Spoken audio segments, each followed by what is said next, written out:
Bueno, pues primero que nada, agradecer a Somos Christian, que es la plataforma que nos invita y que nos da la oportunidad de estar aquí hoy todos reunidos en este grupo de estudio de Thomas Merton.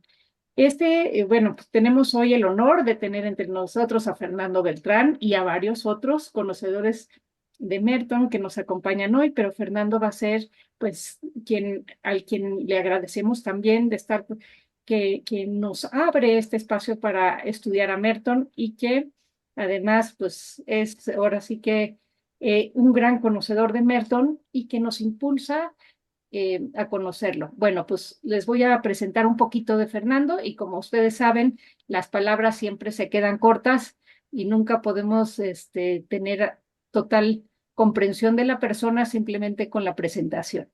Pero bueno, aquí lo van a conocer ustedes y todos, y con esto pues también nos llevaremos otra impresión. Pero bueno, primero que nada, Fernando es profesor de la Universidad de Salamanca, realizó su tesis doctoral sobre la soledad y sociedad en Thomas Merton.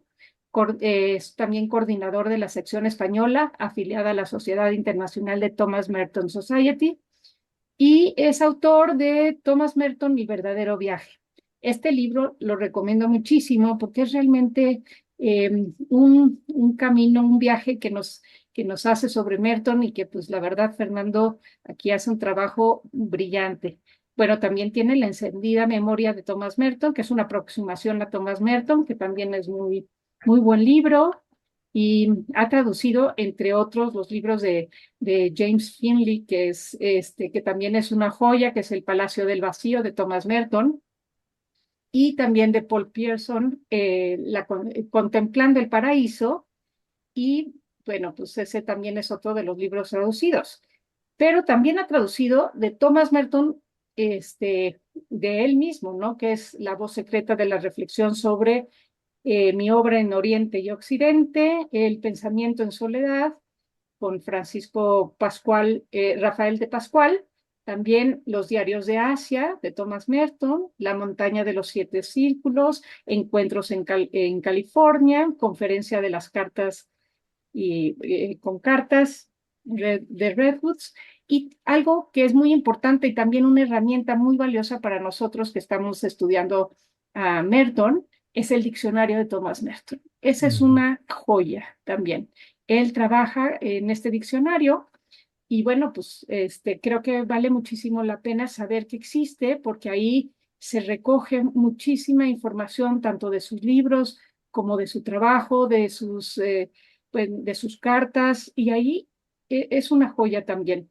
Bueno, ha escrito en revistas nacionales e internacionales y ha impartido retiros, talleres y conferencias sobre Merton en España, Estados Unidos, Inglaterra, Argentina y Chile.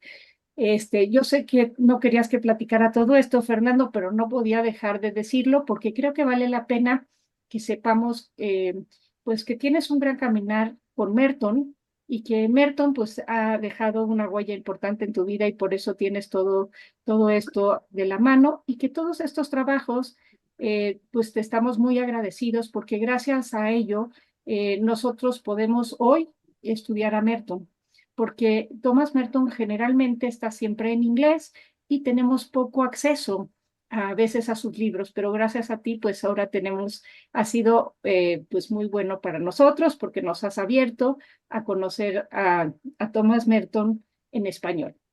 Entonces, bueno, pues por eso creo que eres un eslabón muy importante para llevarnos a Merton. Mm. Hoy Fernando nos va a compartir el corazón de la enseñanza y la enseñanza del corazón, la educación en Thomas Merton. Y bueno, pues nada más le cedo la palabra a Fernando y agradecida de que esté hoy aquí con nosotros, así también como todos los demás que, que, que somos amantes de Merton, pues vamos a disfrutar de esta charla. Muchas gracias, Fernando. Te cedo la palabra. Bueno, el 1 de abril de 1968, al final de una carta a una joven estudiante de magisterio, que quería ser maestra en Kentucky, que le había escrito a Thomas Merton interesándose por su visión educativa, este resume su respuesta en dos frases. Creo que la educación, le dice, supone más que simplemente impartir conocimiento.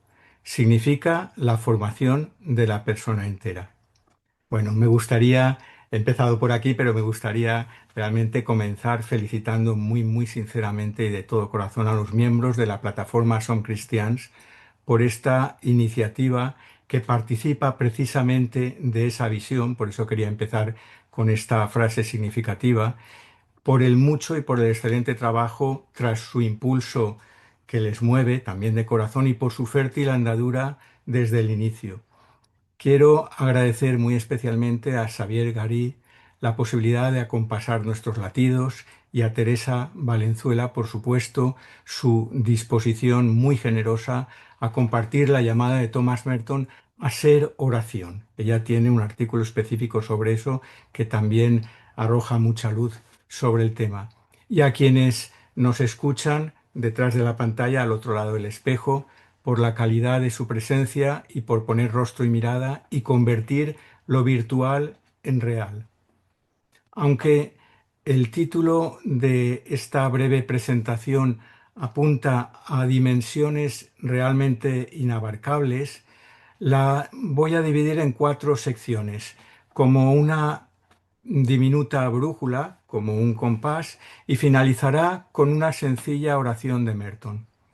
Compartiré más adelante, al término de la conferencia o mañana, estos días, el texto escrito con el grupo de estudios de Thomas Merton y lo leeré precisamente para ceñirme al tiempo asignado.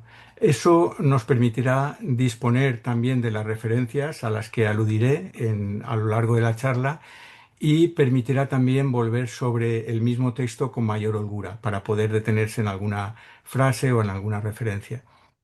La primera parte de esta sencilla presentación será una introducción para situar el mensaje de Merton dentro de su propia tradición monástica, en diálogo con grandes marcos de comprensión contemporáneos dentro y fuera de la Iglesia, dentro y fuera incluso del ámbito cristiano. La segunda se centrará en ofrecer un sucinto esbozo de Merton como estudiante y como docente, a la luz de algunos de sus escritos y de testimonios de quienes lo tuvieron como maestro, así como de expresiones de su enseñanza más allá de su contenido, de su cometido formal. La tercera parte comprenderá extractos de 3 pequeños ensayos de Merton e incluirá algunas voces de quienes han estudiado su obra a fondo o hablan en sintonía con su espíritu. En la última parte sugeriré posibles modos de relacionarnos con sus escritos hoy de una manera viva y vivificante. Eh, Estoy dando por sentado, y si no es así, ahora les remitiré a otra fuente, estoy dando por sentado que ya conocen por la charla que impartió María Teresa Valenzuela un poco la figura de Thomas Merton, por lo que se ha compartido en el grupo de WhatsApp, pero si no, les invito a escuchar esa charla preliminar, porque pone el marco de la vida y la obra de Thomas Merton en conjunto. Me centro en este tema, pero dando por sentado que se conoce ya algo de la figura de Merton. Antes de introducir la primera parte, debo decir que mi empeño como educador es compartir alguna palabra de Merton y su silencio orante, un silencio que habla, por otro lado. Estas ya son en sí una pedagogía del corazón. Y estoy utilizando, al hablar de pedagogía del corazón, una imagen de una formadora a la que aprecio mucho, que vive a conciencia y con amor su actividad profesional a diario. Y ella habla en esos términos de pedagogía del corazón, poniendo el énfasis en que eso es lo vital para cualquier empeño educativo. Confío en que participar de ese clima contemplativo habrá un claro en la espesura y quizá al recorrerla juntos alguna pequeña senda. Veamos pues a modo de introducción la primera parte. En su reciente carta apostólica, que lleva por título Diseñar nuevos mapas de esperanza, el Papa León XIV resalta que la educación, lo cito literalmente, es la forma concreta con la que el Evangelio se convierte en gesto educativo, relación, cultura. El Evangelio, él nos recuerda, hace nuevas todas las cosas y desde su origen ha generado constelaciones educativas. Hoy, nos dice, vivimos en un entorno educativo complejo, fragmentado, y por eso añade, es sabio recuperar la mirada sobre la cosmología de la paideia cristiana, la paideia, la cultura educativa, de una manera holgada, amplia, y formula la petición de inaugurar una etapa que hable al corazón de las nuevas generaciones, recomponiendo el conocimiento y el sentido, la fe y la vida. Lo que nos pide León XIV retoma y actualiza el mapa previamente trazado en el Pacto Educativo Global, que a la vez que una visión de alcance planetario fue una intuición profética de su predecesor, el Papa Francisco. En el texto que le remitiré pongo la fuente, pongo la referencia de ese documento que merece la pena conocer y visitar. Es un proyecto con mirada a eso, global, planetaria. En ambas, la Carta de León XIV y la Cartografía de Francisco, desde una perspectiva de fe, se encuentran elementos convergentes con las que la UNESCO define como prioridades colectivas: paz, persona y planeta. Esas llamadas tres Ps, persona, paz, planeta, ocuparon un lugar central en lo que se ha denominado la espiritualidad holística de Thomas Merton. Su cualidad de contemplación, con altura de miras y profundidad de campo, está inspirando, junto a otras, por primera vez, unos nuevos objetivos de desarrollo interior que son complementarios a los objetivos de desarrollo sostenible. Los conocerán, es un marco también, un horizonte global, metas de búsqueda global por distintas instituciones en distintos escenarios internacionales, pero se está viendo que a ese tipo de objetivos de carácter social imprescindibles hace falta acompañarlos de otros que tienen raigambre interior, en el ámbito de la conciencia. A estos marcos globales me gustaría añadir ahora otra perspectiva, esta vez temporal, proyectada al final de la vida, y no para imprimir a esta presentación todo lo contrario, un carácter mórbido, sino para poner nuestra mirada, como los monjes, en su horizonte de sentido.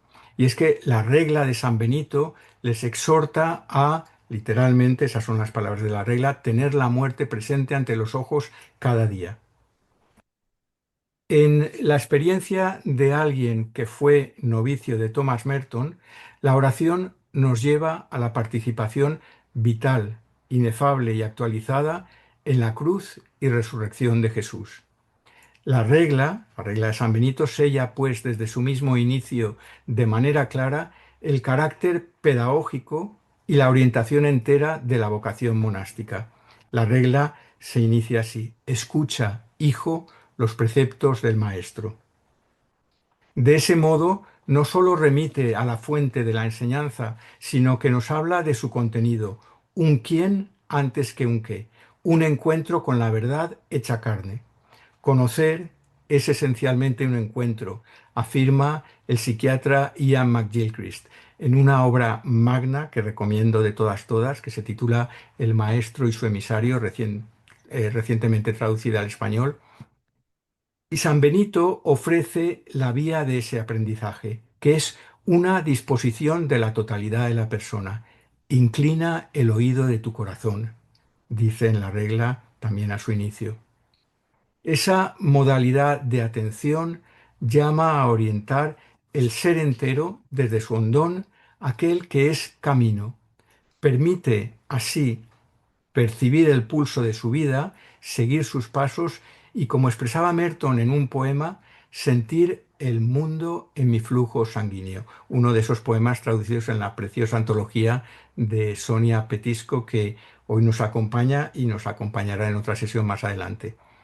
Auscultar los latidos del mundo en el propio corazón es mucho más que una mera imagen literaria más o menos feliz, pero inconsecuente. No, no, es muchísimo más.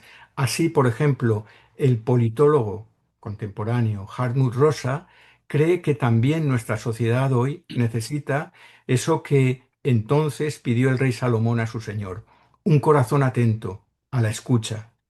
Escuchar no solo el corazón, sino escuchar la vida con el corazón. Ese oído solícito ya es una forma de saber humilde, en resonancia, presto a responder de forma consonante con lo escuchado, a la escucha y dispuesto a responder. Y responsabilidad es la habilidad para responder, la capacidad de responder, pero para responder hay que escuchar antes, que es lo que pide la situación.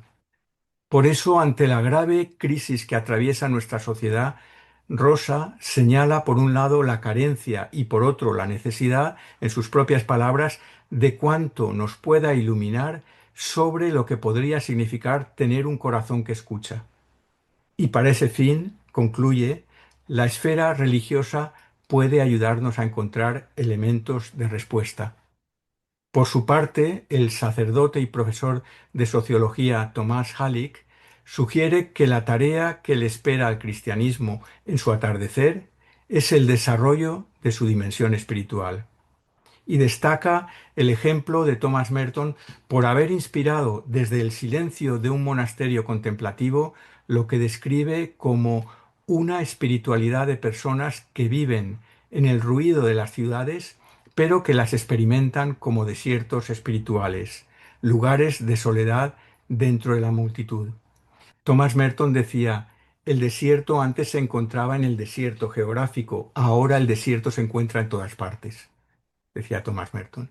Y Thomas Halleck advierte, si el trabajo del intelecto no va acompañado del intelecto del corazón, entonces la cultura cristiana es solo un museo, pero ya no una casa viva de Dios. Podríamos decir, en suma, que escucha, contemplación, corazón y educación tejen la urdimbre de la vida y de la obra de Merton, constituyen el cultivo de su enseñanza, reflejan su arraigo en lo que siglos atrás Hugo de San Víctor concebía como el viñedo del texto, porque en la lectura entreverada de la escritura con mayúsculas y la vida, con amistad a la sabiduría, se experimenta la restauración de la luz. Se peregrina por sus líneas, recorriendo surcos sobre la tierra y arando el suelo del alma hasta el jardín del paraíso. A ese propósito, y antes de dar paso a la siguiente sección, me gustaría compartir una observación afín y muy significativa de Thomas Merton, recogida en sus apuntes para un curso sobre San Pablo que impartió en la abadía de Getsemaní en el año 1954, cuando era maestro de escolásticos. Allí escribe que la enseñanza del apóstol es más que una doctrina, es una vida, es Cristo mismo. Y subraya literalmente lo siguiente: cuando estudiamos a San Pablo, Él actúa sobre nosotros. Y lo escribe en inglés, y eso es muy significativo, porque lo escribe en voz pasiva. Dice literalmente, "We are acted upon by him", en inglés, somos actuados por Él. Es decir, somos movidos por Él. Y sigue, Él se convierte en nuestra sabiduría, en nuestra santidad, en la medida en que escuchamos su voz y respondemos con amor. Él mismo obra y nos enseña en las palabras de Pablo. Es decir, ya no son letra muerta, son espíritu vivo. Pero depende de la calidad de la lectura, no solamente de la letra escrita. Las palabras se tornan entonces vehículo de la palabra, con mayúsculas. La lectura, oración. La letra espíritu, el libro vida, el estudio relación, la escucha amor, la atención llama, mi corazón el suyo, mi mente la de Cristo, mi nada su espejo, su llaga una puerta, luz la cruz. San Juan de la Cruz, precisamente de quien se acaba de iniciar un año jubilar, resume de manera sencilla esa enseñanza recibida en el ápice del alma. Y dice así en la subida del Monte Carmelo: porque en darnos como nos dio a su Hijo, que es una palabra suya, que no tiene otra, todo nos lo habló junto y de una vez en esta sola palabra, y no tiene más que hablar. Y aquí podríamos acabar la conferencia. Es que ya está todo dicho. Ya está todo dicho en esa palabra. Sin embargo, vamos a seguir un poquito más. Así que un poco más de paciencia y de escucha. Esto da paso a la segunda sección, que quisiera abrir a continuación sobre el aprendizaje y la enseñanza de Thomas Merton, me gustaría abrirlo con otro escrito suyo, inédito también como el anterior hasta ahora en español, que formó parte de un libro que se publicó en 1967, donde se recogían recuerdos y tributos de representantes de distintos sectores sociales a maestros que habían ejercido su influencia y cuyo ejemplo fue determinante en las vidas de quienes colaboraron en ese volumen. Pues bien, Merton escoge para esa pequeña antología a Monsieur Delmas, un profesor de francés en el Liceo de Montauban, en Francia, cuando estudió en el año 1927, cuando él tenía 12 años. En su autobiografía hace un dibujo oscuro de ese colegio, donde imperaban, leemos de la mano de Merton, la rudeza, insensibilidad y falta de conciencia. Pues bien, en medio de esa atmósfera gris, opaca, que él, por otro lado, admitía introyectada en sí mismo, es decir, se reconocía partícipe de esa misma atmósfera, Merton aprecia en el recuerdo de ese buen maestro cualidades que muchos reconocerían más tarde en él mismo: cierto tacto y una humildad ante la vida y la realidad. Dice de él lo que muchos después dirían o diríamos de Merton: que le gustaba lo que enseñaba, que se interesaba por los demás seres humanos. Consideraba, escribe, que eran más importantes que las normas, las teorías, los programas, los sistemas y las prescripciones colectivas. Es decir, las personas por delante de sistemas, ideas, abstracciones, currículums, bueno. Y destaca su inteligencia, una visión de la vida llena de humor e independiente, así como la caridad, la cultura y el respeto por la libertad. Quien lea estas palabras de Merton reconocerá, en cierto modo, una suerte de autorretrato, es decir, un reflejo de su propia personalidad. Percibida con el ojo de la contemplación que Merton sitúa en el centro mismo de nuestra humildad, en la montaña de los siete círculos, su autobiografía eh, temprana, la autobiografía de su conversión, del proceso de su conversión, relata los anhelos, dilemas y contradicciones de su vida hasta su ingreso en la abadía de Getsemaní. Describe en ella los paisajes rurales y urbanos que conoció en Francia, en Inglaterra, en Estados Unidos, en Alemania, en Italia, en Cuba. En 27 años había recorrido más mundo que muchas personas en su siglo lo harían en décadas enteras. Es decir, que vivió una primera etapa de juventud muy intensa. La huella de su familia, la de colegios y universidades, la de lugares de privilegio y de exclusión social que conoció, paraísos claustrales y entornos de segregación racial. Sus conversaciones con amigos y mentores, con artistas, con intelectuales y con activistas. Todo ello queda entrelazado con su continuo proceso de conversión. No nos convertimos una única vez en nuestra vida, leemos en una de sus obras, sino muchas veces, y esta interminable serie de grandes y pequeñas conversiones, de revoluciones interiores, dice Merton, desemboca finalmente en nuestra transformación en Cristo.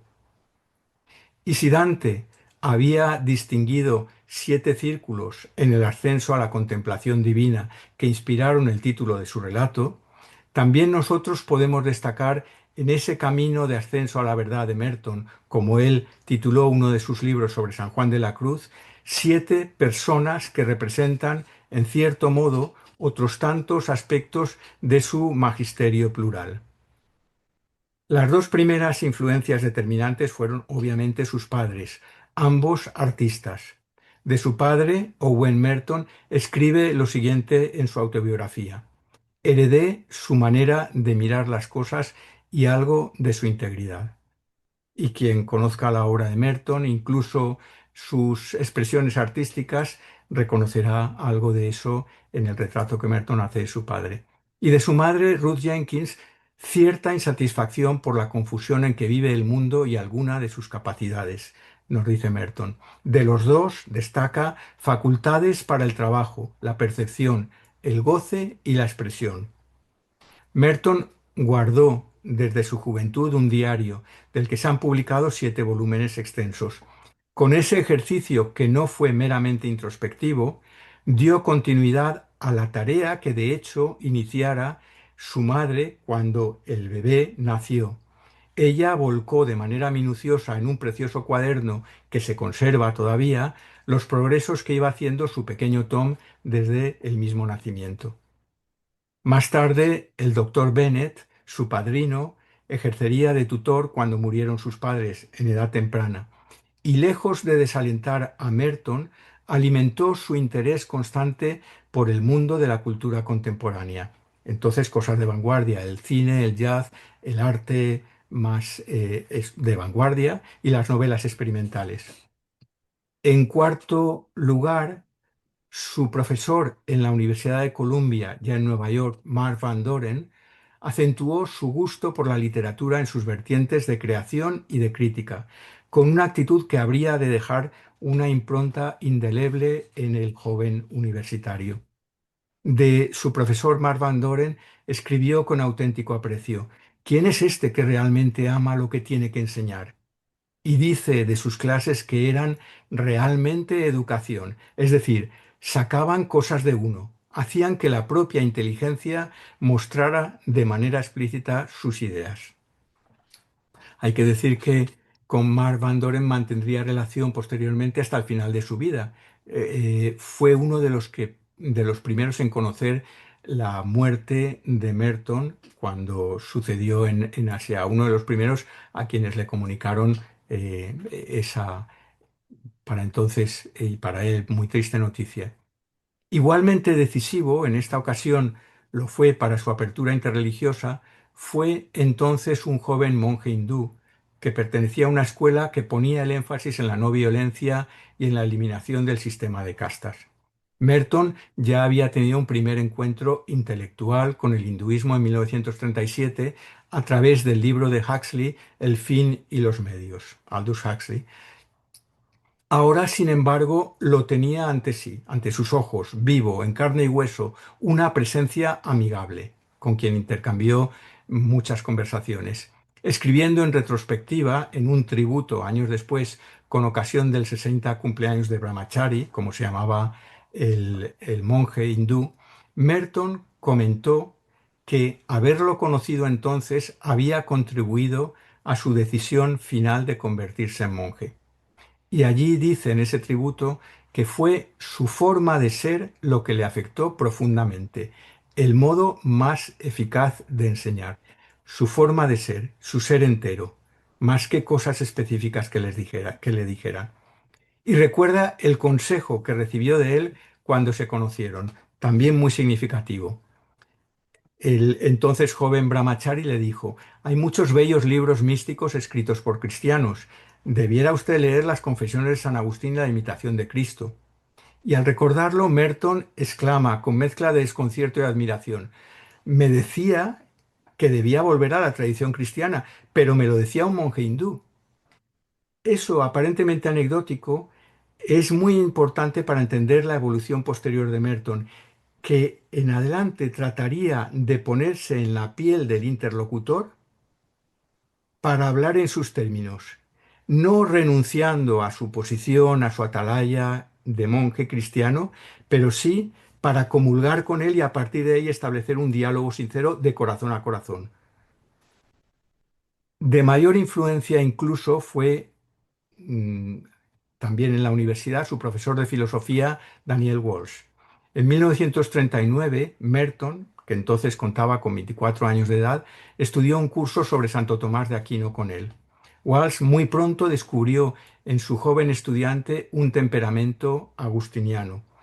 No en vano hay quien ha destacado que hay quien considera una exageración, otras personas no, que en cierto modo la autobiografía de la conversión de Thomas Merton se podría comparar con una suerte de las confesiones de San Agustín en el siglo XX.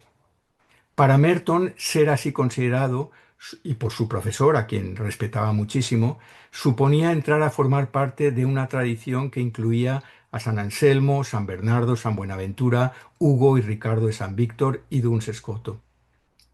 Fue este buen maestro y maestro bueno quien le habló precisamente por primera vez de los monjes de Getsemaní. La enseñanza del profesor Walsh fue crucial en su comprensión del papel capital que ocupa la persona en la espiritualidad cristiana. lo que Merton identificaría más tarde con el verdadero yo, en abierto contraste con el individualismo exacerbado y el egotismo del falso yo. Walsh, hay que decir, ingresaría, su profesor, años más tarde en el mismo monasterio que su estudiante, y fue precisamente él quien celebró su misa funeral en Getsemaní, cuya homilía se conserva. La séptima figura destacada es la de Catherine de Weck, de origen ruso, una mujer de origen noble ruso, baronesa, en principio era así, una poderosa personalidad con un recio compromiso social de inspiración cristiana. Vivió en Estados Unidos en pobreza. Bueno, su familia sufrió muchísimo y ella pues conoció el exilio y una pobreza forzada, pero que después hizo voluntaria, es decir, hizo parte de su elección de vida. Conocida en España por su obra Pustinia, que significa desierto, Merton cuenta en páginas estremecedoras su experiencia como voluntario en la Casa de la Amistad que ella fundara en Harlem. Un volumen significativamente titulado Fuego Compasivo recoge la correspondencia que ambos mantuvieron. Catherine de Weck hizo del credo evangélico una praxis de vida, al asumir la condición proletaria en la Norteamérica de los años 20 y defender con celo verdaderamente apostólico la justicia interracial. Esos 7 modelos, estos 7 mentores, estas 7 personas, estrellas que brillaron en la vida de Merton, que fueron determinantes en su trayectoria posterior, representan aspectos medulares de lo que después sería, en una combinación realmente fuera de lo común, el corazón de la enseñanza de Merton. Es decir, una especial sensibilidad artística, una indagación continua en el abismo de la conciencia, una actitud permanente de aprendizaje, una disposición idónea para el encuentro entre la fe y la cultura, una comprensión de su profesión monástica como escuela de caridad, un acercamiento de profundis a representantes de otras religiones fruto de su creciente catolicidad, entendida catolicidad en términos etimológicos como universalidad, y una respuesta radical a las realidades más lacerantes de su tiempo, a las que se acercó con la misericordia con la que él se sabía realmente sostenido y de la que sabía transido todo cuanto existe. Así como la formación de Merton es fruto de esas influencias realmente remarcables, también él fue faro y ejemplo vivo para muchos que lo conocieron entonces personalmente en vida y sigue siéndolo hoy. Son innumerables los testimonios recogidos en entrevistas, en documentales, en antologías que incluyen, por ejemplo, Thich Nhat Hanh, el propio Dalai Lama, escritores, premios Nobel, políticos, estudiantes, personas anónimas de todas las edades y condiciones o intelectuales como Victoria Ocampo, por ejemplo. Entre todos ellos, también por destacar un ejemplo quizá significativo para ambos lados del charco, Ernesto Cardenal deja ver en sus memorias, en su correspondencia y en su obra poética la inspiración directa de Merton, que fue su maestro de novicios. Esta influencia la encontramos detrás de la comunidad de Solentiname.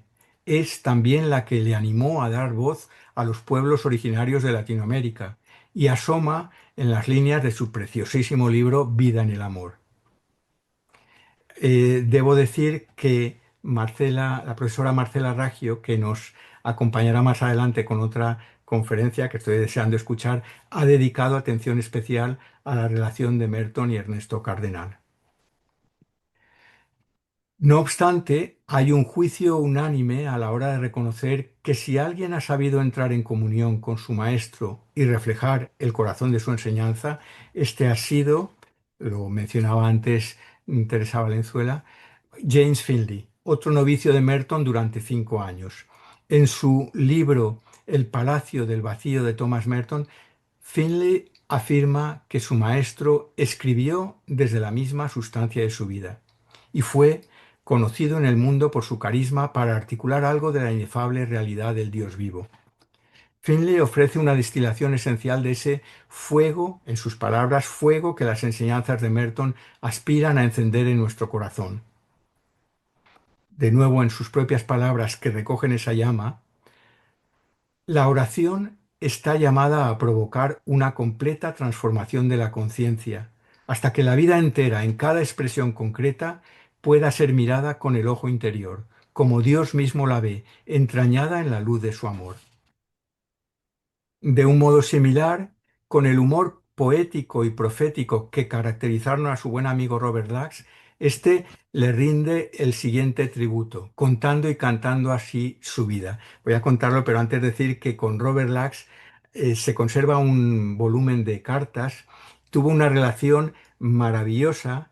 Robert Lax era judío, también después se convirtió, vivió como un verdadero ermitaño, como San Juan Evangelista en la isla de Patmos, envuelto en visiones poéticas, acompañó a una compañía de circo, era un alma realmente poética y profética, un hombre bueno, pobre, pero, pero con una riqueza interior extraordinaria, con mucho sentido del humor. Los dos se escribían con mucha confianza y siempre con una correspondencia envuelta en muchísimo humor, mucho afecto muy sincero y mucho humor y mucho amor.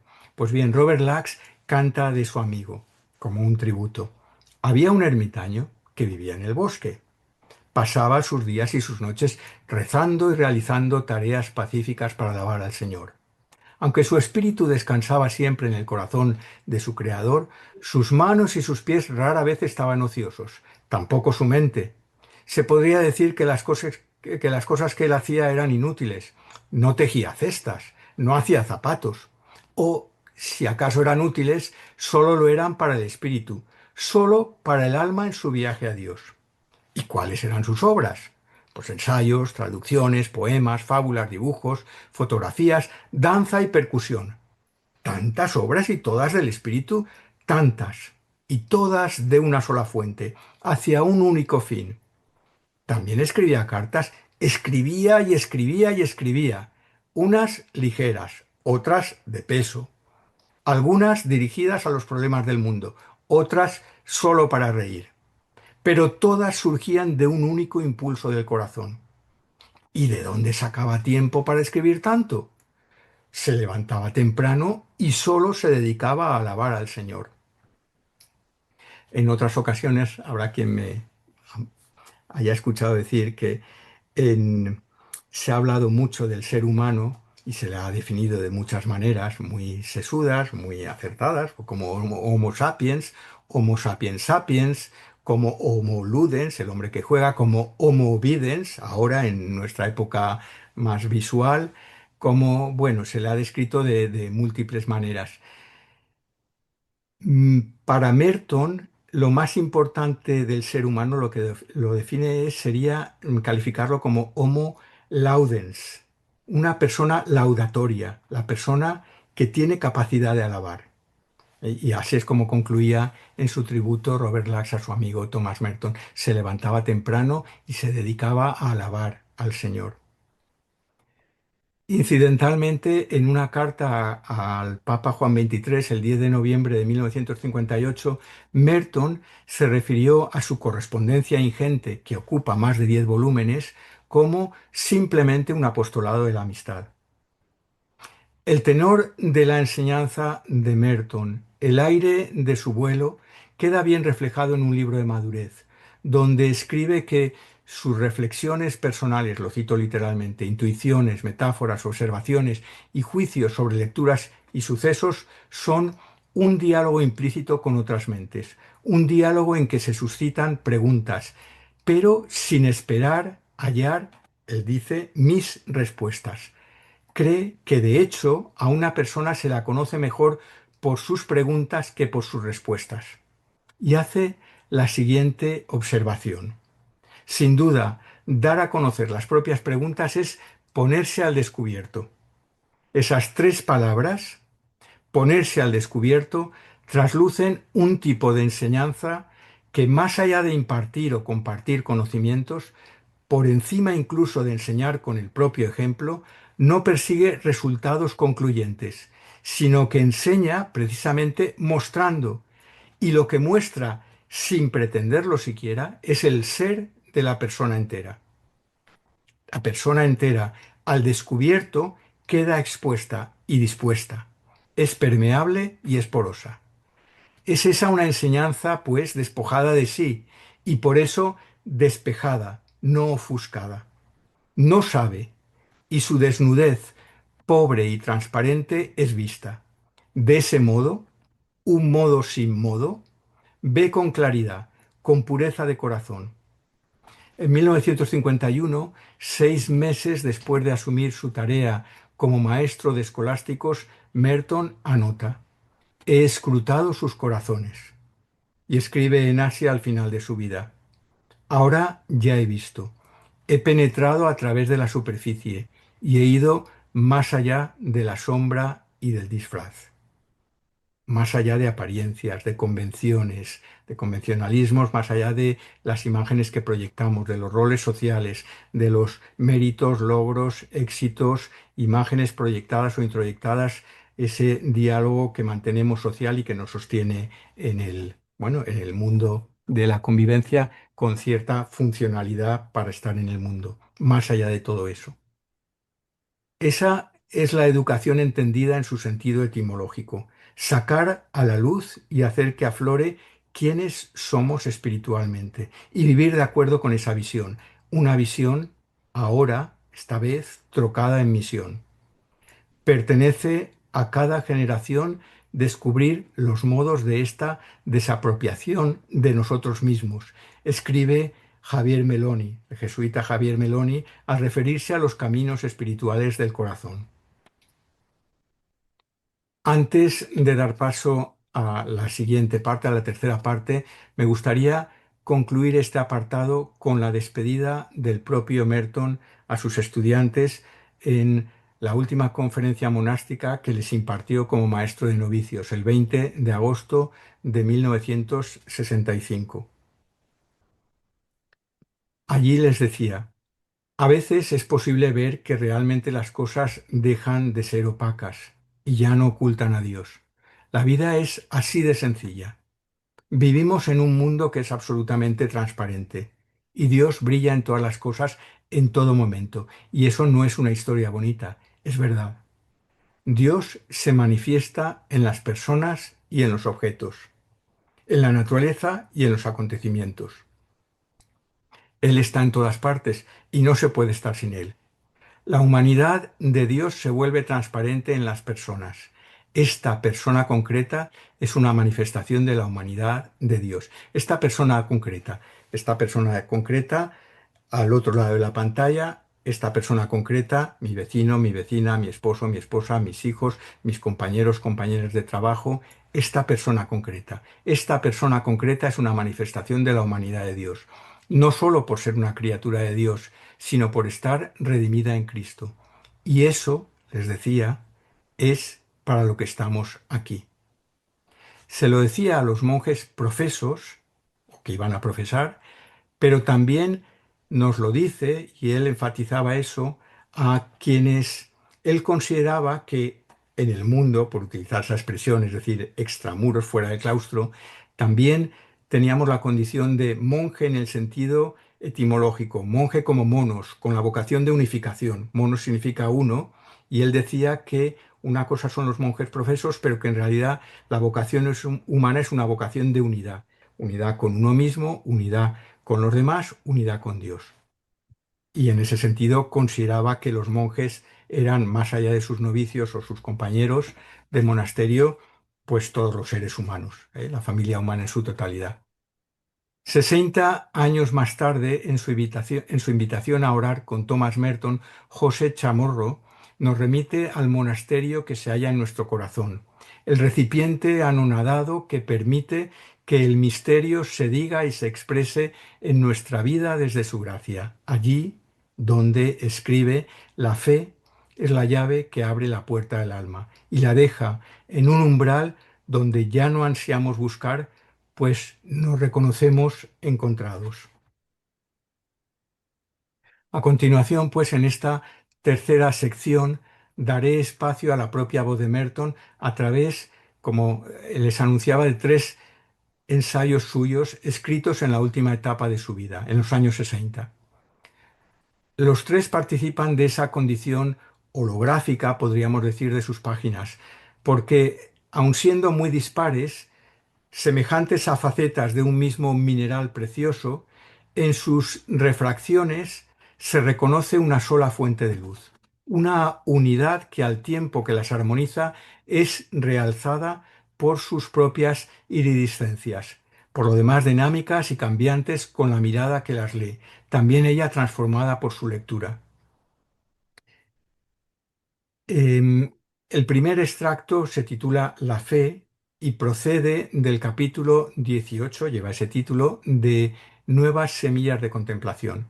En su prólogo a la edición española, Francisco Rafael de Pascual, el monje con quien he tenido el privilegio de trabajar durante muchos años en torno a Thomas Merton, en comunión con el alma de su hermano de orden, escribe que las palabras de Merton brotan de lo más profundo de sí mismo y explica su génesis, que se remonta a 1949, cuando escribió una primera versión con la que Merton no se sintió en absoluto satisfecho y que tras una nueva edición ese mismo año revisó por completo en 1961 y se publicaría en 1962.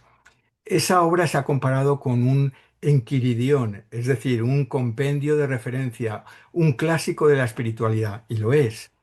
Sin embargo, a diferencia de otros manuales del pasado, esta edición revisada, al decir de un estudioso de Merton, habla de modo directo al creyente que desea, por un lado, ardientemente permanecer en contacto con lo que ha sido válido en el pasado cristiano y a la vez lucha por comprender las dimensiones de su vocación contemplativa en el mundo actual, hoy, cuando hay un holocausto nuclear en potencia. Lo que sigue es una selección de lo que allí escribe Merton sobre la fe. Escribe Merton: la fe no es una emoción ni un sentimiento. No es un ciego impulso subconsciente hacia algo vagamente sobrenatural. No es simplemente una necesidad elemental del espíritu humano. No es la sensación de que Dios existe. No es algo enteramente interior y subjetivo. No es algo que emana del fondo de tu alma y te llena de un indefinible sentido de que todo está bien. Ni es tan puramente tuyo que su contenido sea incomunicable. Pero tampoco es una opinión. No es una convicción basada en un análisis racional. No es fruto de una prueba científica. Solo podemos creer lo que no sabemos, dice Merton. En cuanto lo sabemos, ya no lo creemos, al menos no de la misma manera en que lo conocemos. Es decir, él distinguía lo que era el conocimiento como captación, que era como una forma de apropiación, de posesión, y en ese sentido es un poco falsear la realidad, que es dinámica, que siempre está en proceso, que está viva, que puede comprenderse pero no aprehenderse, no puede atraparse. Em, Dice, pero la fe perfecciona la mente, no la destruye. Es el camino hacia un contacto vital con un Dios que está vivo y no hacia la visión de un primer principio abstracto elaborado a partir de silogismos ofrecidos por la evidencia de las cosas creadas, como algunos están tratando de defender hoy, con la mejor intención, pero tratando de aportar pruebas científicas a la existencia de Dios, lo cual en sí ya es, bueno, es falaz. Es innecesario por lo demás. No es de esperar que la fe satisfaga por completo a nuestro intelecto.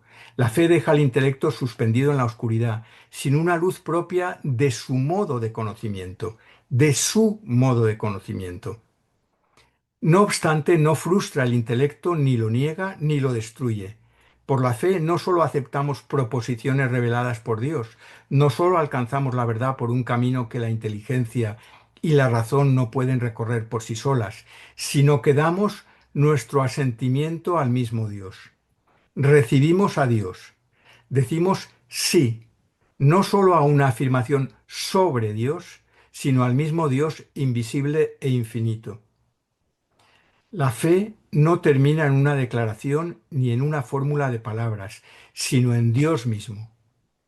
No en una formulación sobre Dios, sino en Dios mismo. Las fórmulas no son fines en sí mismas, dice, sino medios por los que Dios nos comunica su verdad. Tienen que ser claras, tienen que ser ventanas limpias, para que no oscurezcan ni obstaculicen la luz que viene a nosotros. No deben falsear la verdad de Dios. Tenemos que esforzarnos en lo posible por creer las fórmulas correctas, pero, advierte, no debemos estar tan obsesionados por la exactitud verbal que no lleguemos nunca, más allá de las palabras, a la inefable realidad que éstas intentan transmitir. Lo que quisiera destacar tras esta cita extensa, que a mí me parecía necesaria en este contexto, son sus palabras finales que apuntan a lo que ahora, entre nosotros, cercano a nosotros, el filósofo Josep María Esquirol, de otra manera ha dado en llamar la escuela del alma. Merton afirma en ese mismo ensayo, la fe es la única clave del universo y el único modo de encontrar el sentido último de la existencia humana y las respuestas a las preguntas de las que depende toda nuestra felicidad. Para Josep María Esquirol, por otro lado, se educa con el corazón, esas son sus palabras, y dice, una escuela sin alma no es una escuela. Una escuela sin alma nunca podrá ser la escuela del alma. Habría que tener escuela toda la vida, al igual que casa. Cuando la escuela cultiva a lo humano, hace de escuela. Entonces enciende una luz y se suma a la conspiración del desierto. Y concluye Merton. Por encima de todo, la fe es la apertura de un ojo interior, el ojo del corazón, para que se llene con la presencia de la luz divina. Ahora me gustaría introducir a continuación el segundo ensayo de Merton, titulado La integración final, que seguramente es conocido por muchas personas ya. Pertenece esta vez a un libro que fue publicado de manera póstuma, fruto de la selección que él mismo había hecho antes de morir, en septiembre de 1968. Su subtítulo es Hacia una terapia monástica y sigue a otro capítulo titulado de manera también significativa la necesidad de una nueva educación. Es verdad que en ambos casos Merton se refiere específicamente al mundo monástico, pero sus páginas, hoy como entonces, guardan reflexiones perfectamente extrapolables a realidades sociales extramuros del claustro. La integración final arroja luz precisamente sobre ese núcleo luminoso, una suerte de sol compasivo alrededor del cual gravitan, siempre orbitando en sincronía viva, las preocupaciones y los textos de Merton o sobre él, asociados a los ámbitos de la contemplación, del arte, el compromiso social, la paz y la justicia, la comunicación, el diálogo interreligioso y la educación. Para Merton, estos configuraban la totalidad orgánica que denominó integración final. Merton adoptó esa expresión del psiquiatra iraní Reza Arasté, autor de una biografía sobre el sabio y santo persa, el sufí Rumi, una biografía que fue prologada por Erich Fromm, con quien Merton también mantenía correspondencia. Merton asume el siguiente postulado del doctor Arasté, lo hace suyo.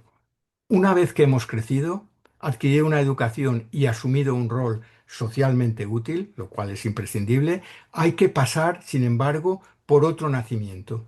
Y añade que quien ha nacido plenamente tiene una total experiencia interior de su vida.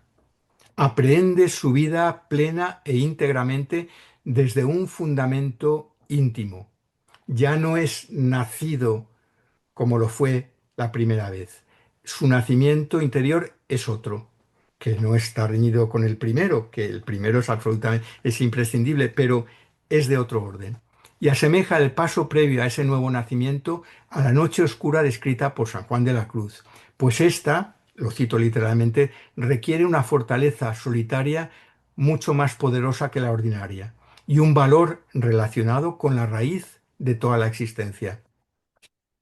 La integración final no se reduce, pues, a madurez psicológica o integridad moral. Merton, como Martin Luther King en un discurso excepcional, decía, no, no, es que no se trata de adaptarnos socialmente, ajustarnos al status quo, a lo que hay.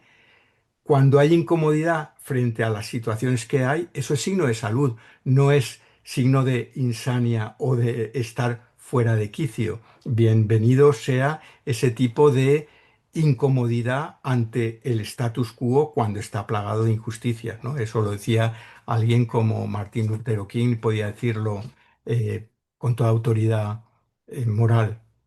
La integración final, pues, no se reduce a madurez psicológica, sino que implica una apertura, vaciedad y pobreza similares a la que describen los místicos renanos, San Juan de la Cruz y los primeros franciscanos, pero también los sufíes, los primeros taoístas y maestros zen.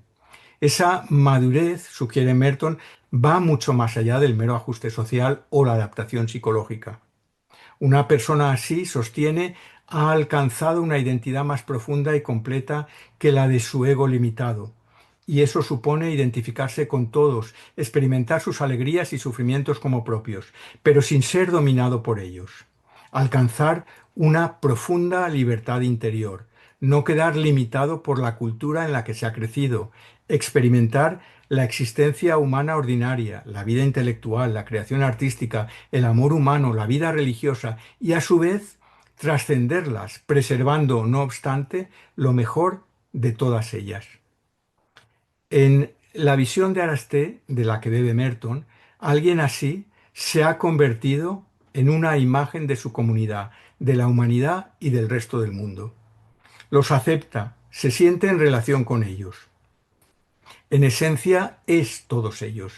Los recibe y ha experimentado su estado de ser. Su propio ser, al tiempo que los recibe, los percibe. Es y actúa como un espejo. Con esa apertura se tiene, sigue diciendo, una visión y una experiencia unificadas de la única verdad que resplandece en todas sus diferentes manifestaciones. Y con esa presencia, un modo unificado de ser, de ver y de hacer puede aportar perspectiva, libertad y espontaneidad a la vida de los demás y ser, en definitiva, portadora de paz. ¿De dónde surge esa visión? ¿Qué proporciona esa integración? Si se educa con el corazón, como decía el filósofo Josep María Esquirol, el corazón del corazón es la oración. El sacerdote Manuel Iglesias, escribiendo sobre el silencio en Thomas Merton, introduce este comentario del Papa Francisco, contundente en su sencillez. La respiración no cesa nunca, ni siquiera mientras dormimos, y la oración es la respiración de la vida. E Iglesias observa, se ora con la disposición de escuchar y de acoger a Dios en la vida, fijando la atención. Ahora son muchas las personas que están hablando y bueno, y en cierto modo es muy de dar la bienvenida que se haga así. Se pone mucha atención en la atención, precisamente. Ahora él recientemente galardonado con un premio en España, un premio muy prestigioso de cultura, el premio de, que otorga la princesa Sofía. Ha escrito un libro sobre Simone Weil que pone el acento en la atención. Ella tiene un ensayo, la atención a los estudios como una puerta a la oración, pero pone en el centro de la oración y de la vida contemplativa, de la vida espiritual, el papel de la atención. Este psiquiatra del que he mencionado, Ian McGilchrist, hace otro tanto. Son muchos los que lo hacen. El coreano Byung-Chul Lam, Simone Weil, bueno, muchísimas personas. Ahora hay muchas corrientes en términos de mindfulness también que hablan en esa dirección, aunque a ese respecto también habría que introducir matices. Pero el caso es que en este contexto Iglesias observa que se ora con la disposición de escuchar y de acoger a Dios en la vida, fijando la atención. Y eso es crucial. Santa Teresa lo decía de otra manera, también con mucha llaneza, ¿no? Dios se encuentra en los pucheros, pues es que no hace falta irse a altos vuelos espirituales en el día a día, en el ámbito en el que uno esté, allá donde esté, en su ámbito de trabajo, de familia, de cuidados domésticos o de otro orden, de atención, de amistad, de relaciones. Allí se puede prestar la atención que San Juan de la Cruz decía, pedía, reclamaba amorosa, atención amorosa. Y ese es el núcleo de la oración, una atención amorosa, un cuidado a aquello que se esté haciendo, lo que quiera que sea. Citando al propio Merton, prosigue: purificado el corazón debe penetrar todo aspecto y actividad de la existencia cristiana. Y eso de una manera muy natural, ¿eh? No llamativa, ni con ostentación de ningún tipo, ni haciendo alarde de nada, todo lo contrario. Me gustaría introducir el tercer breve ensayo de Merton.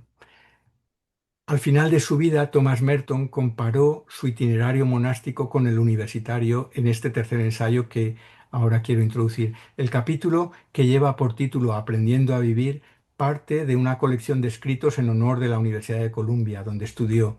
Allí mantiene que monasterio y universidad tienen como fin el propio autodescubrimiento. Claro, Merton había sido universitario, después fue monje y ve una continuidad en ambos mundos, como la tuvo en origen histórico. Ese programa educativo va más allá de los contenidos específicos de la formación académica.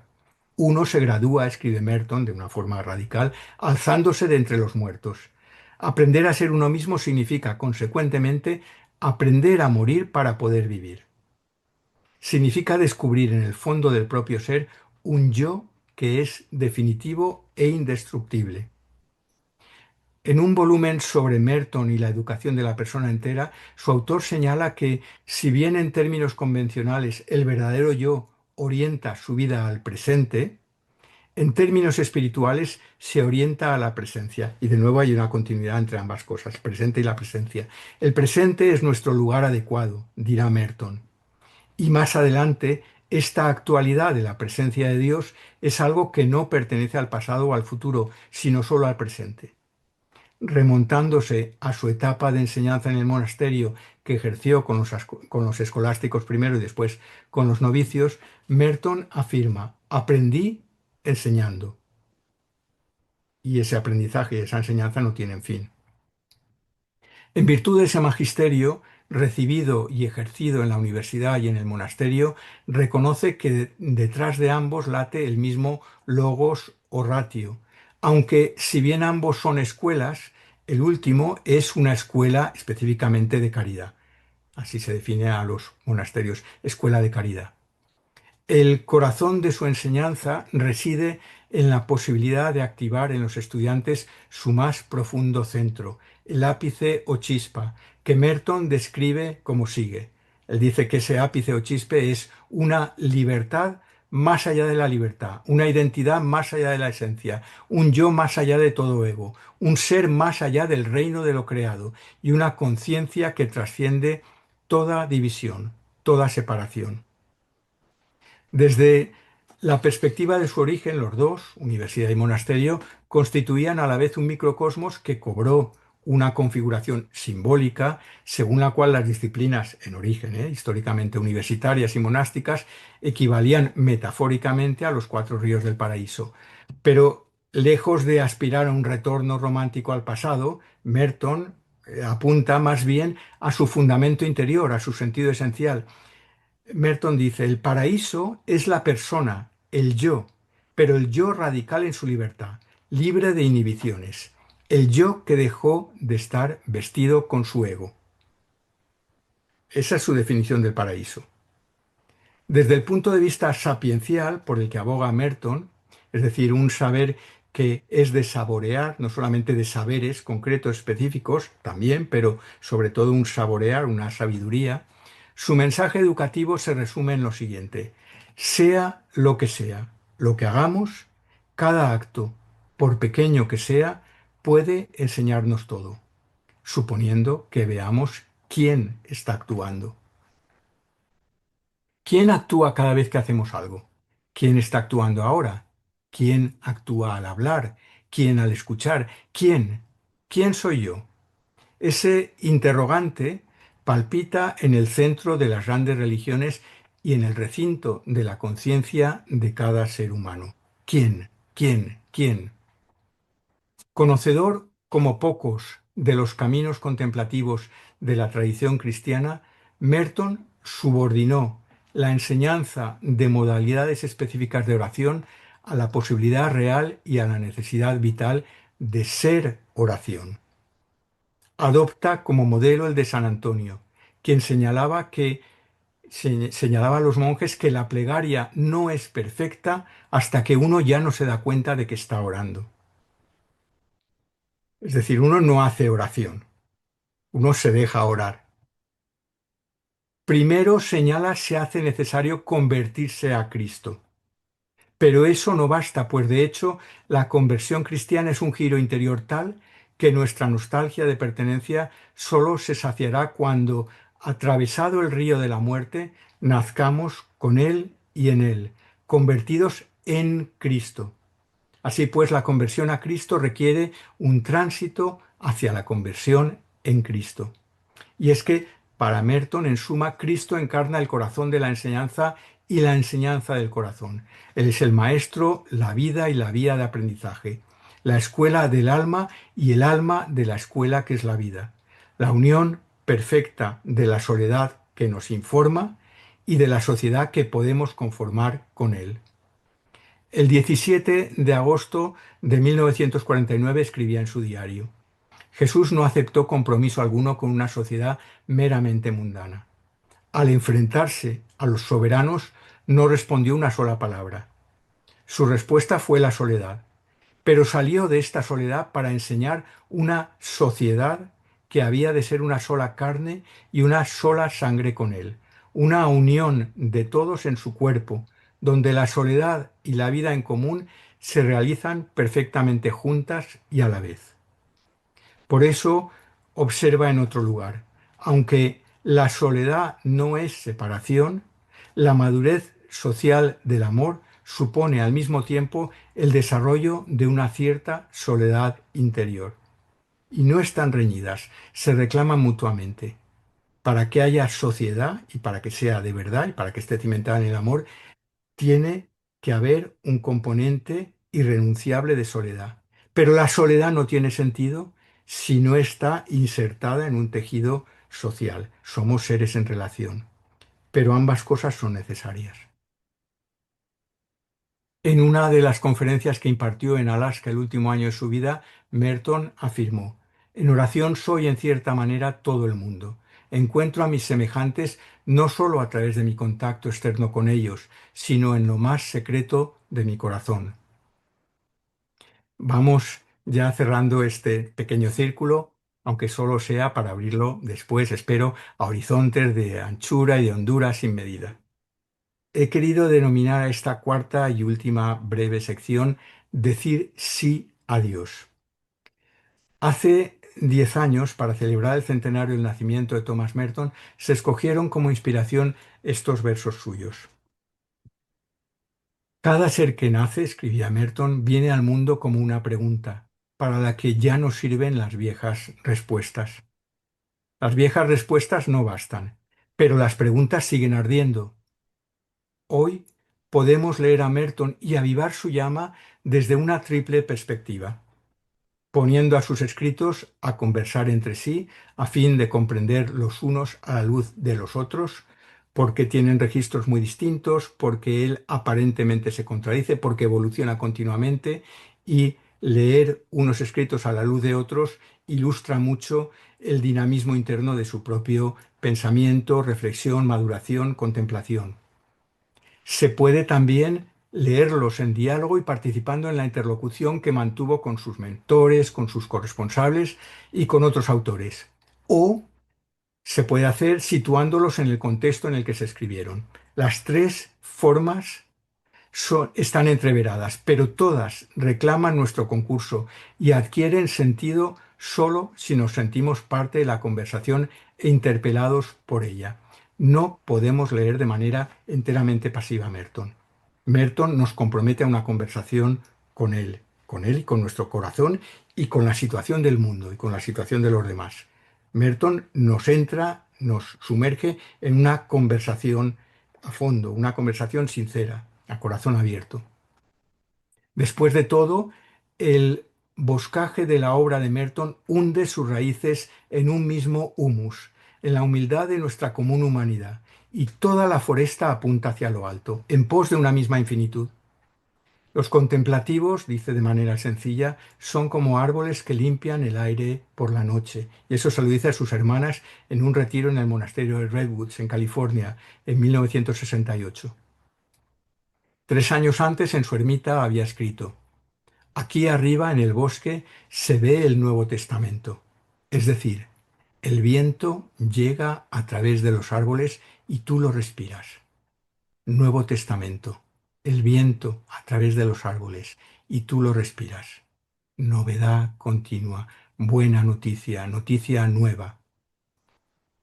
Aquel 1965, Merton había preparado una edición de su último diario que subtituló de una manera realmente significativa Un voto de conversación. Este es una derivación del voto de conversión monástica, Conversio Morum, que entraña un compromiso de transformación interna.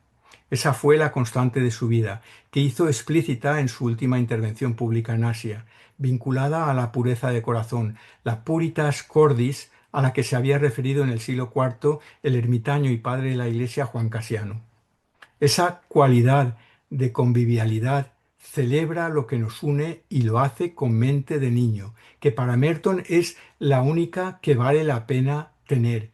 Eso le decía a John Wu, un embajador chino en el Vaticano, que le ayudó mucho en la escritura del libro de poemas, la adaptación de los poemas de los poemas taoístas, su adaptación literaria de los poemas que tituló El camino de Chuang Tzu. Y entonces le decía, no, no pierda su mente de niña, de niño, que es la única que vale la pena tener. Porque, bueno, se profesaban admiración mutua y Merton apreciaba mucho esa cualidad en su corresponsal chino. Con esa mirada limpia nos convoca al mayor empeño educativo, que en su propia formulación consiste en mantener abierto el camino que permita al ser humano tecnologizado recobrar la integridad de su yo interior más profundo. La conversión, cordura y cordialidad de Merton participan de la misma compasión con la que él se supo mirado, una misericordia con la que a su vez veía y quería a sus semejantes, amistándolos en Dios y en conversación de corazón a corazón con ellos. Es esa una siempre nueva y regeneradora relación, límpida, fresca, libre y emancipadora, una comunicación creativa que, siendo el fundamento último de toda enseñanza y siendo ella misma educación, es comunión. Regresamos al año 1968, de nuevo a Alaska. Allí, en una de las conferencias que impartió, titulada La vida que une, leemos lo siguiente: en lo hondo de nuestros corazones se encuentra el sentido más profundo de nuestra personalidad, que es lo que nosotros llamamos el sí a Dios. Y esa chispa está siempre ahí. Lo que cada uno de nosotros ha de hacer es volverse hacia ella y dejar que se convierta en una llama. Y exclama: hay tantas cosas en nosotros que pueden salir a la luz si dejamos que Dios actúe, si tan solo le dejamos. Por último, me gustaría terminar con la propia despedida de Merton al término del segundo retiro que dirigió en el monasterio de California, bajo las enormes secuoyas que le dieron su nombre, Redwoods. Hago mías sus palabras. Muchas gracias por todo. Demos gracias al Señor por todo lo que nos ha dado. Creo que ha sido muy fructífero, para mí al menos. Estoy agradecido por todos nosotros. Eso decía. Y concluye, y eso digo yo también con él, obviamente, y concluye con esta oración que comparto también ahora como mi inmensa gratitud. Gracias, Señor, por todos estos dones. Cada vez nos damos más cuenta de que tu acción y tu amor son lo más importante. Ayúdanos a estar abiertos a ese amor y abiertos los unos a los otros y a todos los que tú nos envíes. Ayúdanos a ser hombres y mujeres de oración, sin preocuparnos por ello, ni saberlo, ni querer verlo, sin saberlo, ni querer verlo. Muchas gracias.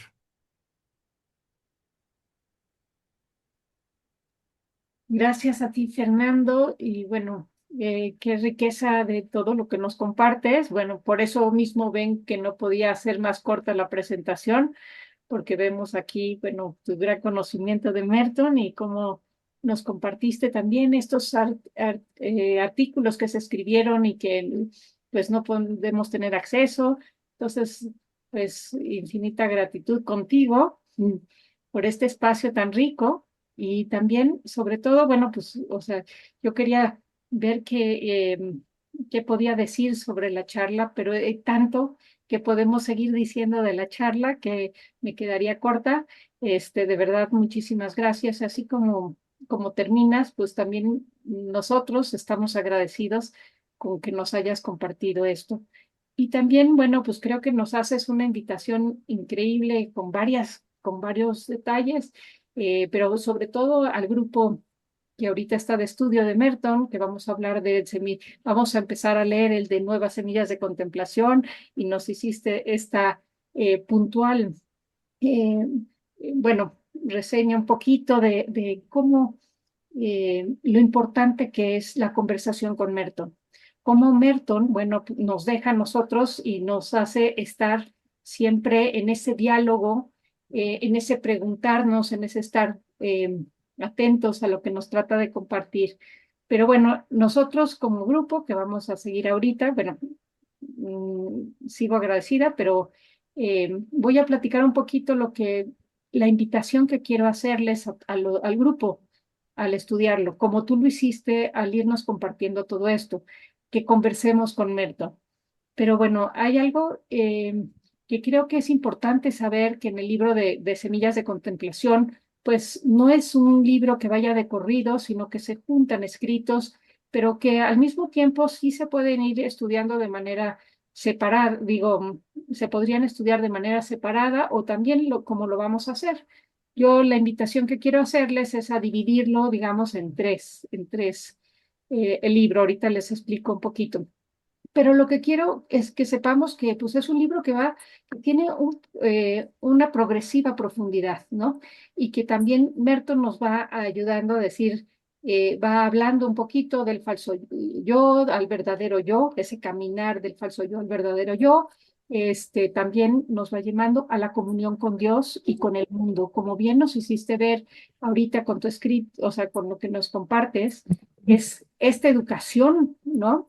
Que nos lleva a ir caminando de nosotros, de nuestro falso yo, pero también a la comunión con Dios. Entonces, también como nos hacías ver al principio, la paz, la persona y el mundo, ¿no? Del planeta. Entonces, cómo son esos pensamientos que están de la mano en todo su camino, pero cómo nos unimos en ese caminar a esta comunión con Dios. También, pues nos habla este libro de la experiencia contemplativa y tú nos vas a ir, pues nos llevaste muy bien por ahí, cómo es una espiritualidad que se vive y que se encarna. Y todo el camino de Merton a través de lo que nos compartiste hoy es una encarnación del camino contemplativo, una persona con un cambio de mirada, con una mirada desde el corazón, como bien nos fuiste diciendo. ¿Por qué la educación del corazón? Porque es la educación de un corazón para mirar desde esos ojos, eh, desde estar en esta unidad con Dios, ¿no? Entonces, bueno, este libro, como bien dices, nos dice Merton en su prefacio, nos va diciendo en el de Semillas de Contemplación, que es el que vamos a leer ahora, dice, los efectos de este libro no son controlados por el autor, dice Merton, sino eh, no sabemos qué efectos tenga, porque estos se dan por gracia. Pero para poder tener efectos en la lectura de Merton, siempre es, como él bien dice, yo los invito a que lean, lo que lean es desde la comunión con Dios. Si nosotros no entramos en esta comunión con Dios, nuestra lectura no va a ser la misma. Entonces, Merton nos invita a que lo leamos con esa comunión con Dios, y eso creo que también es importante que lo sepamos en el grupo que vamos a leerlo, ¿no? Y pues nos ayuda a encarnarlo. Y entonces, ¿cómo nosotros cuando vivamos esto, como tú quien nos has llevado con Merton encarnándolo en él, pues que nosotros también encarnemos esta lectura, ¿no? Y bueno, no quiero quitarle la palabra, sino también poder dar espacio a que a que haya alguna pregunta y bueno, terminar agradeciéndote y sobre todo por tu amistad y gratuidad. Soy yo Gracias. quien estoy agradecido. Muchas gracias y muchas gracias por la escucha. Siempre digo, Este, y es cada vez más verdad que la escucha dice tanto como la palabra y a menudo muchísimo más que la propia sí, palabra. teníamos una mano levantada, no sé si quieras quitar el micrófono y compartir tu pregunta. Ajá. Bueno, bueno, rapidísimo. Agradezco mucho a los dos, a Tere, a Fernando Beltrán. Eh, Mi espiritualidad es ignaciana y hay una serie de conexiones súper interesantes en todas las espiritualidades. Tere, ya estoy leyendo el libro de Semillas y estoy enamorada, ya casi lo voy a acabar, es maravilloso. Fernando, por favor repítame, o Tere, ¿cómo se llama el diccionario en el que él colaboró? Porque yo lo necesito muchas veces. Se llama así literalmente Diccionario de Thomas Merton. Así, Diccionario. en pantalla está. Ujú. Ok, lo tengo que buscar. Y gracias, gracias. Qué regalo, Tere, y qué regalo, Fernando. Un abrazo fuerte. Soy paisana, Fernando, pero vivo en los Estados Unidos. Entonces, Ajá. también por eso me resuena mucho, muchas cosas. Me Un alegro mucho. abrazo. Encantado. Bueno, pues no, muchísimas gracias y bueno, no sé si alguien más quisiera hacer algún comentario o alguna otra pregunta que quisieran dejar, ¿no? Que ahorita en los minutitos que nos quedan, ¿no?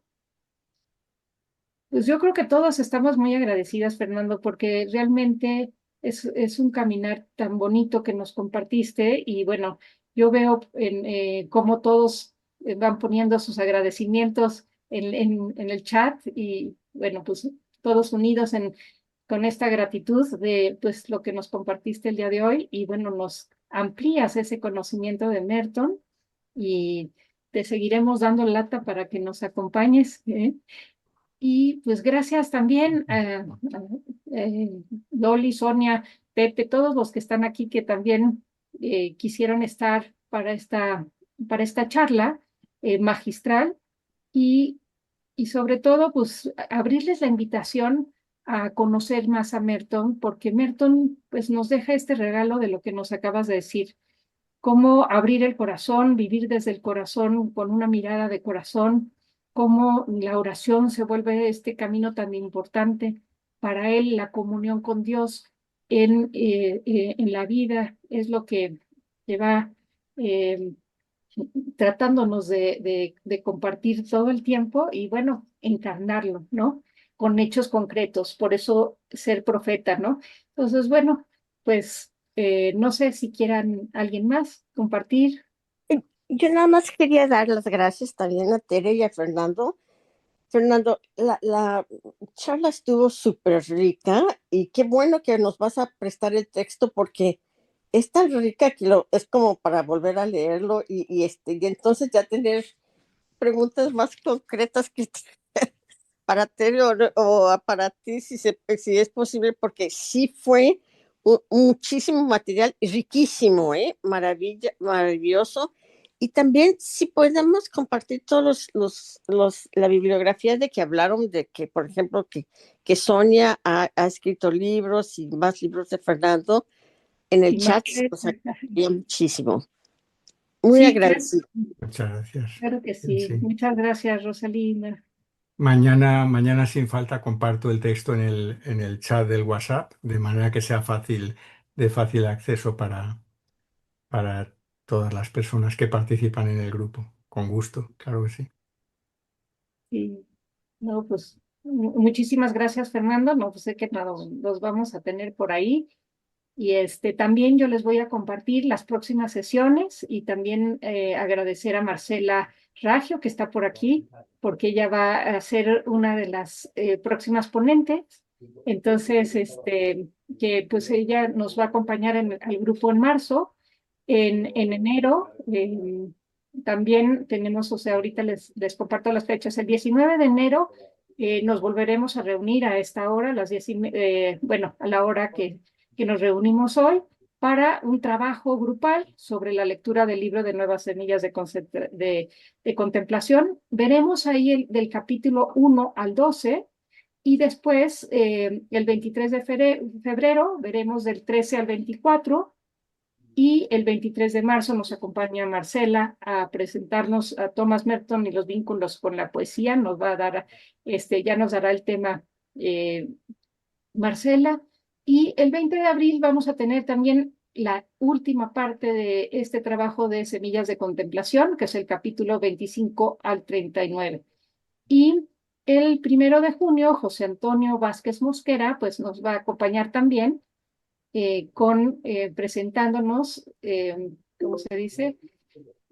Pues él nos va a hablar de lo que es, que fue para él la experiencia y el compartir de Merton. Como bien dice Fernando, tenemos que, cómo ha conversado Merton con nosotros y cómo nos deja esa riqueza. Y pues más adelante esperemos que Sonia, que también anda por aquí, nos comparta otro espacio y bueno, pues así seguir enriqueciéndonos el estudio de Merton, que pues espero que a todos nos vaya eh, dejando huellas como, como ha hecho tantas veces. Y pues bueno, muchísimas gracias. Fernando, no sé si quieras dar unas últimas palabras. Pues sí, mi primera palabra ha sido gratitud y mi última palabra también lo será de gratitud. Estoy encantado. La verdad es que es una oportunidad única. Al principio lo decía y me reafirmo en ello. En la apuesta, y después de hablar personalmente con Xavier Garí y con Teresa Valenzuela, la apuesta de Son Christians desde el principio me parece una iniciativa que no le encuentro precedentes por la amplitud de miras, por la hondura, por la sensibilidad de quien lo impulsa, quien participa, entre ellos Teresa, por el espectro del abanico amplio, amplio, pero no solamente en extensión, sino en profundidad de formas de espiritualidad que contempla. Y estoy encantado de haber participado en este foro que honestamente desconocía y para mí ha sido un descubrimiento muy grato y además muy alentador. Es que es una forma de educación, por eso decía que encarna precisamente aquello de lo que iba a hablar, porque en sí ya es una forma de educación que es encomiable y, bueno, espero que siga dando los frutos que ya está dando. Así que muy, muy agradecido. Y pues gracias a todos y todas por estar aquí. Espero, bueno, que nos sigamos viendo y que ahora en enero, pues, volvamos a tener otro rico espacio de compartir, ya con el libro. Pues todos están invitados a compartir sobre el libro. Y pues muchísimas gracias, Fernando, otra vez. Y bueno, pues un abrazo Gracias. grande para todos Gracias. y estamos ahora sí que en conversación con Merton. Gracias. Muchas gracias. Saludos. Muchas gracias. Muchas Hasta gracias. luego. Gracias.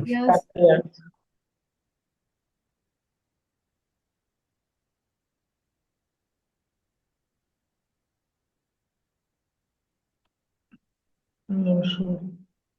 Ujú. Sonia, qué gusto de verdad que estés por aquí. ¿Eh? Sí, también, bueno, Marcela que andaba por aquí, que ya creo que ya salió, también. Muchas gracias, Tere y Fernando. Una Enhorabuena, delicia Fernando, por tu escucharlos. magistral ponencia, que No, verdaderamente gracias, gracias por por el gesto de estar, ha sido además. maravilloso, de verdad, escucharte, porque verdaderamente encarnas la palabra de Merton cada día mejor. Bueno, ya tendrán ocasión de comprobar otro tanto de ti también, como lo hemos comprobado de María Teresa Valenzuela, pues otro tanto lo comprobarán contigo y con Marcela, por supuesto, claro que sí, por supuestísimo. Muchas gracias, Fernando. Muchas Muchísimas gracias, gracias. Tere. Y No, feliz gracias. Navidad, feliz y bendecida Navidad para todos. Igualmente, muchísimas gracias, sí, sí, sí. Muchas gracias, Tere, muchísimas gracias, de todo corazón, muchas gracias. No, gracias a ti, Fernando. De veras que yo decía, bueno, voy a decir alguna palabra al final que no puedo decir nada.